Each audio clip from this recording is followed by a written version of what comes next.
At this time, Mr. Chairman, I'm pleased to yield 3 minutes to the distinguished Republican whip, Mr. Cantor.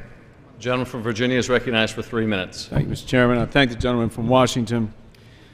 Mr. Chairman, for 93 years, individuals born in Puerto Rico have been U.S. citizens, but Puerto Rico itself has been a commonwealth. And as neither state nor an independent political entity, it has, as Ronald Reagan once said, an unnatural status.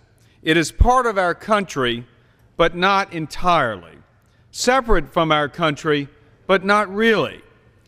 Ronald Reagan was motivated to support possible statehood for Puerto Rico, in part because our communist enemies were at the time exploiting Puerto Rico's status to sow unrest in Latin America by calling for an end to, quote, Yankee imperialism. While the Soviet Union may no longer be with us, Hugo Chavez is attempting to sow the same unrest, calling for an end to U.S. imperialism in Puerto Rico. Reagan said back in 1980 that we must be ready to demonstrate that the American idea can work in Puerto Rico. Over the past 2 years, my friend Governor Luis Fortuño has worked to do just that. The governor and others are actively working to increase economic opportunity by reducing the burden the government places on the people, introducing competition and choice to education, lowering taxes, restoring law and order, and defending traditional values. Listening to these achievements, I'm reminded that the great experiment begun by our founding fathers is not in its last days, but instead is being constantly renewed as we work to expand what it means to live in a land of opportunity.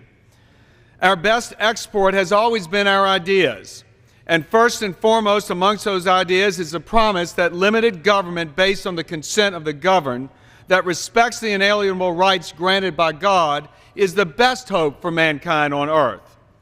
These ideas have also served as a magnet, drawing all those who wish for a better life to our shores. The citizens of Puerto Rico share in this American inheritance. They share in our values and in their belief in the American dream. The citizens of Puerto Rico deserve the opportunity to speak to their aspirations for the future in a sanctioned plebiscite. If I were drafting this bill, Mr. Chairman, I would draft it differently.